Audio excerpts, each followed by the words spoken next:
Hey guys, Jim Halterman from TV Guide Magazine and TV Insider. I'm here with Michael Damian to talk about his return to Young and the Restless. Can I just say how thankful I am that I had a break in between gigs and freed up my schedule to be with you for the holidays? I'm thankful too. You know, being able to be around my family has meant the world to me at this time of year. Yeah. Michael, I have to tell you, I was very excited because I go way back with the show. I remember those early days, so it's always great when you pop back on the show. Can you talk about just how easy is it for you to step back in? Because it's a fast world, they shoot fast. I don't know how close you feel to Danny that you can get right back into it. Tell me that.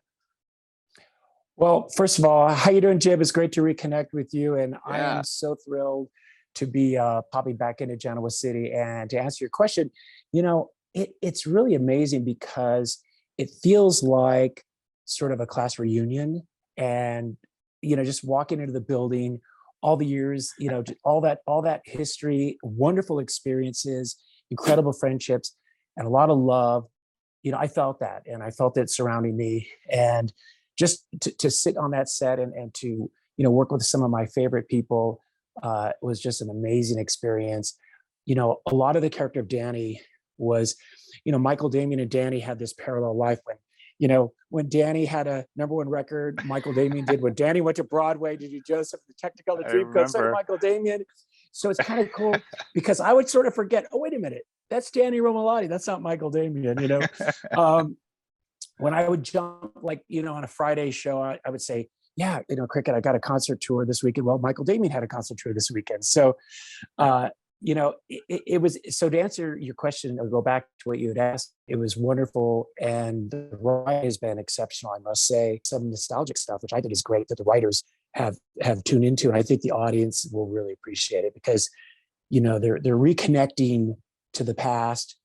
They're also updating the audience, the future, the new audiences with some flashbacks so they won't be lost. And I think the show has done a really great job putting this all together.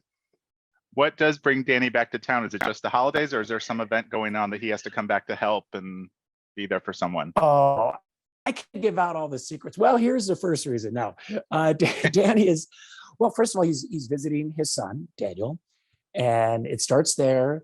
And then he encounters, you know, several other characters, Phyllis and Lauren and Tracy and Michael, and could possibly run into Cricket. We don't know. Okay. You know, I know that he'd like to, I'm sure, say hello to her while he's in town.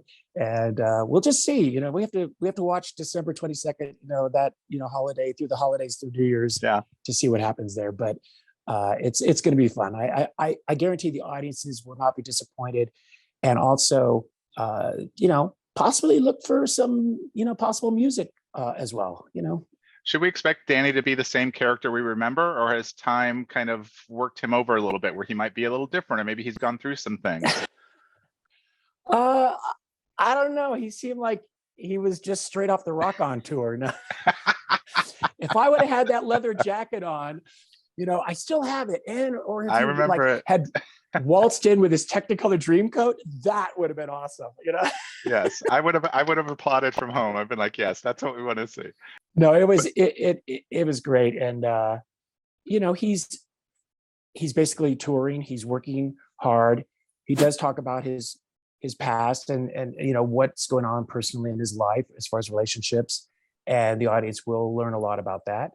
Okay. So there's different story threads that you know, you're gonna hear about and be able to follow, and there's some fun with even Michael Baldwin's character, which is I was actually, when I read it in the script, I said, no way, they did it. They didn't do it. I love it.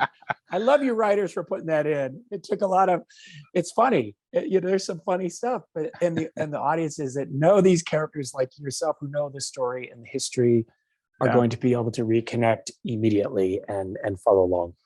Okay. And you mentioned some new music we may hear on the show, and I know Michael Damian had some new music, a new holiday song that came out that was in a Netflix movie recently. Yeah, talk about that a little bit, because you're still out there making music for people. I love it.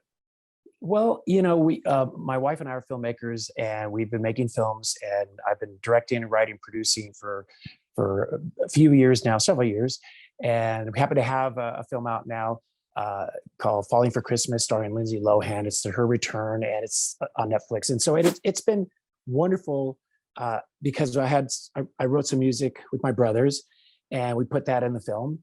And I was able to release a Christmas song this year, "Must Be Christmas," and it was really great to get back in the studio. Now, I don't want to, no spoilers. I'm not saying it's going to be on YNR, but just, there might be some music. I don't know. That's what I hear. Okay. I love it. All right, you guys, Michael Damian will be back on YNR starting December 22nd. Thank you so much for chatting with me, Michael. I really appreciate it. Thank you.